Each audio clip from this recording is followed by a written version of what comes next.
Hey, what's going on, YouTube? Welcome back to Calvin's Investing Channel. As usual, I'm your host, Calvin, and I got a couple of really cool topics to put out today in a couple of different videos, but this is going to be my first.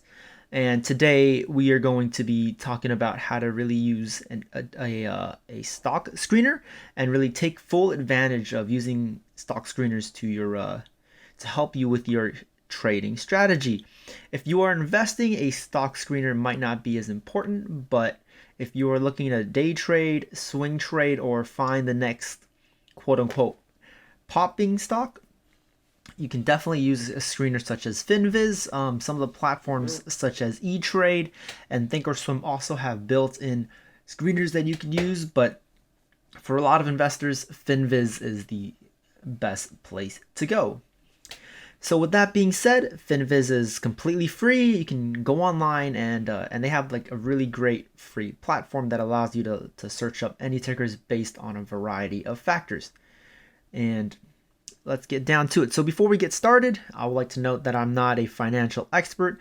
Please contact an advisor or an expert before you plan on investing. All right, so if you see the screen, this is going to be Finviz. I hit screener. And if you have an account, you can set some presets here, but for the sake of what we're going to be looking at today, we're going to be trying to find potential penny stocks, right? So we're going to go look at market cap. For penny stocks, you're going to want something pretty small.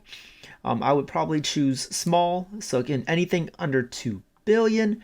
This can be ranging from something under 10 cents to something over or it can be, you can find stuff that's under 10 cents or more. So we can go under 2 billion or we can do under 300 million. Well, let's look under 300 million today. So we're going to look at under 300 million.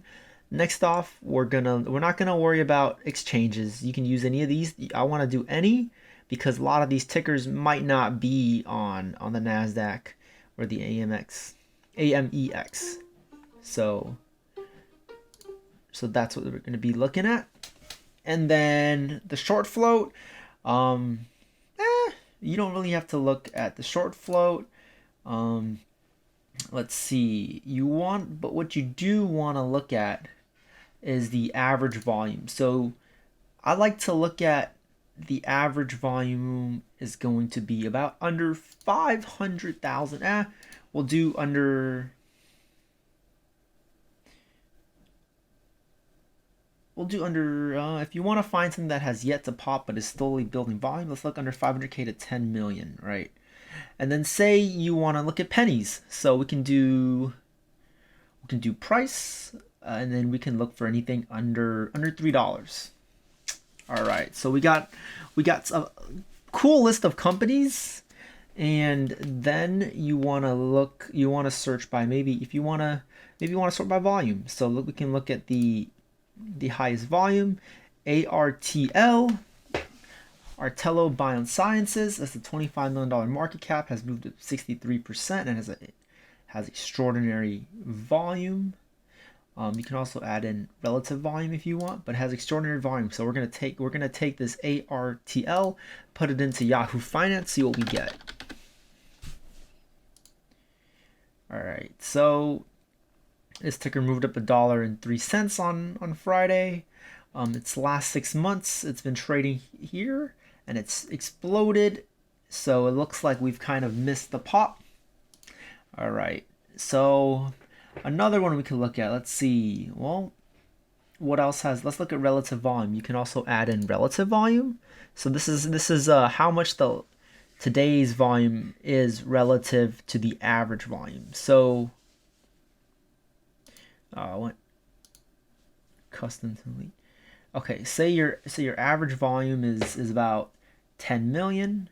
The relative volume with 2 would mean that the volume on Friday was going to be 20 million. So you can see there's a bunch of great pennies. You can sort through this list. Let's see, TRX, I believe moonshotted as well. You can see this little preview. It took a nice pump.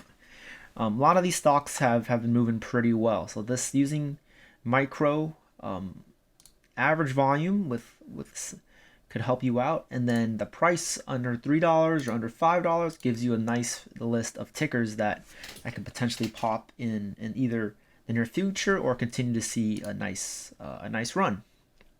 Right, then you would want to put it into Yahoo Finance, see what you just got a quick overview, and see what you really get. You can see that, okay, you know, the company hasn't have any crazy news.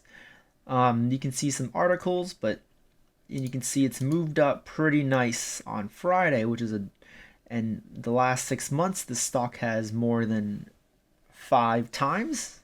It's grown more than 5x. And then the next step would be to plug this into Google.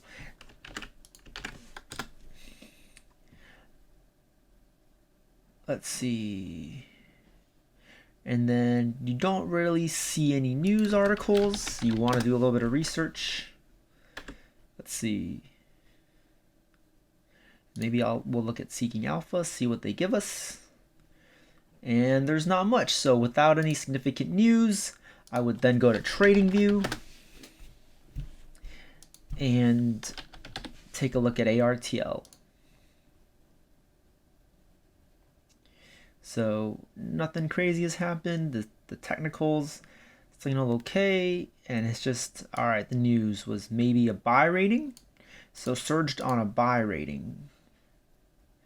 So I guess that is the only reason it moved. So that's kind of how I do my research to uncover some potential big gaining tickers. I use Finviz as well as Yahoo Finance, a little bit of Google help, and TradingView to kind of build together a sound strategy when finding some small cap companies or micro cap companies that I feel like I want to throw in maybe $100, $200, maybe 100 shares, 200 shares for some income. So with that being said, guys, thank you so much for tuning into this segment. Be on the lookout. I'm going to have a couple of more very interesting videos coming out on both fib retracements as well as other methods of support and resistance analysis. So be sure to hit the subscribe button and show some support. I appreciate making these videos, and I hope to see you around. Thank you.